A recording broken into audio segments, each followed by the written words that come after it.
Hey, what's up? I hope that all of you are feeling alright. Today is a little different of a video.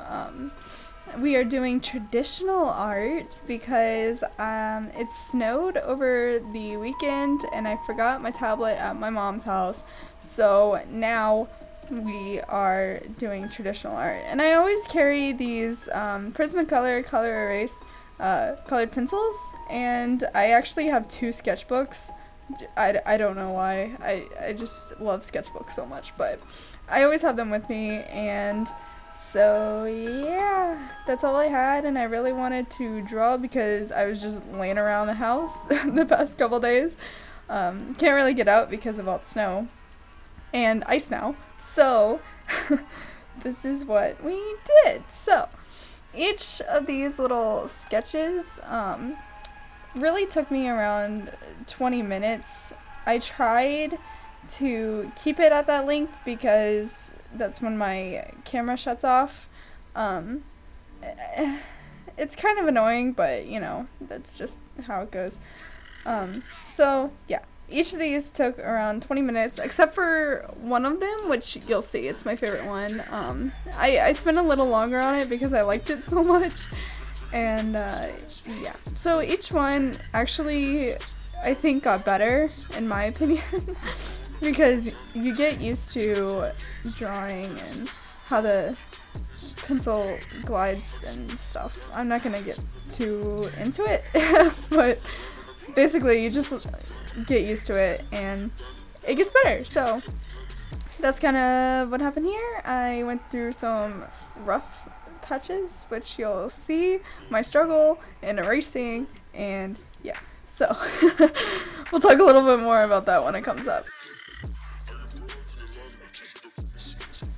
Here, yeah, this one. Okay, so this one, see, the thing with all these sketches is that I wanted to really challenge myself. I don't know why I chose this kind of study to film, because of course it's gonna turn out bad because I'm not used to it, but I tried to put myself out of my comfort zone and draw something that I hadn't drawn before, and that was mostly angles of the head and, you know, the camera angles and etc. But this one was so hard. The way that his head tilts up, and it just, I don't know, it didn't translate very well, I guess, and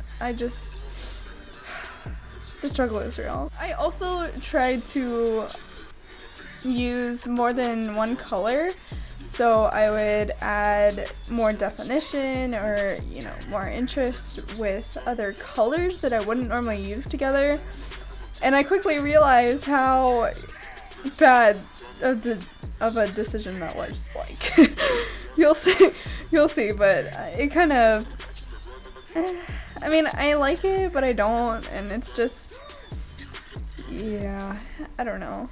Trying new things is great in the sense that you learn new things, but if you really like a piece that you're working on, then try to stick to what you know. That's my advice. But also, I wanted to talk about how a lot of people are afraid to, especially artists that I know, they're really afraid to try something else.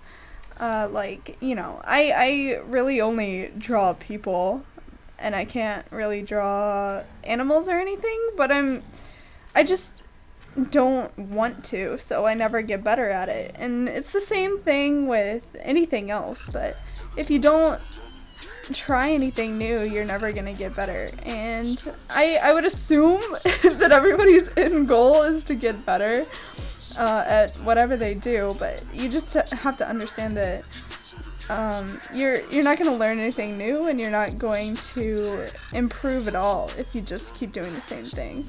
So I try to do studies like this every once in a while to learn more about angles and, you know, whatever it is that I'm trying to learn. I don't have a teacher, and I don't take art lessons or anything like that. Everything that I've learned is pretty much from the internet. So mostly now that I would like to think that I know more about art, but I want to take more from life instead of, you know, just what, like, theories and whatever. Oh, this one's my favorite one. This is it. Oh my god, I love it so much. But anyway, I'll actually probably finish it digitally because, oh man, it just turned out so good. But anyway, I digress. So yeah, once you get to the point where you know the fundamentals and mostly, you know, the basics, I would recommend just taking from photos or from life, mostly from life, because if you do go out into the wild outside and you find people or things that you really like and that you want to draw, then you can see how the light hits it in different angles, and you can study it, and you can get a lot more information from, you know, looking at it in different angles or whatever than when you're looking at a photo. Because when you're looking at a photo, it's 2D and you can't like walk around it or see what else is around it. That's another thing with seeing it in life, is that you can see where the different light sources are coming from and how that affects your subject and stuff. So I would definitely recommend going outside. Oh no. But yeah, I would definitely recommend that. You can learn a lot more from that, but since it's freaking 19 degrees outside, I did not want to do that, so I just went to my favorite photographers and I took some pictures and yeah, use them as reference. Now, the difference between reference and copying a photo is ridiculous. There's so many people who are like, oh, I just use it as reference, and it's like the exact same thing. And, you know, it's not that I am completely saying, oh, you can't do that, but it's not, I don't want to say it's not good, because you can do studies of people's artwork and their photography, but I wouldn't claim it as my own if I were to do that. What I do is I take the reference and then I kind of put it into my own style or my own. I usually use just the pose and then I create my own person from that. I don't like take the exact facial features, or, you know, I try to mix it up and whatever. Although this one that I'm doing right now is more of a study. It is closer to what the actual photo consisted of. I actually wanted to do a butterfly over her eye. You'll see it. But in the picture it was a moth.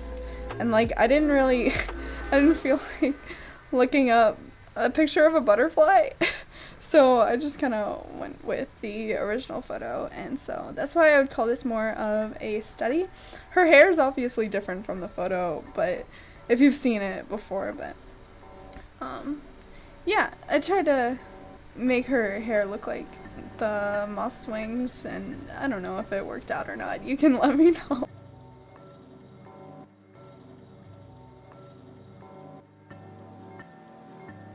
So, we're nearing the end. I cannot believe that I just talked for 9.5 minutes about basically nothing, but yeah, so this was the piece that I really liked, and you can go ahead and subscribe and check out my other videos. And yeah, there's my Instagram and my other stuff. So yeah, alright, I'll see you next time.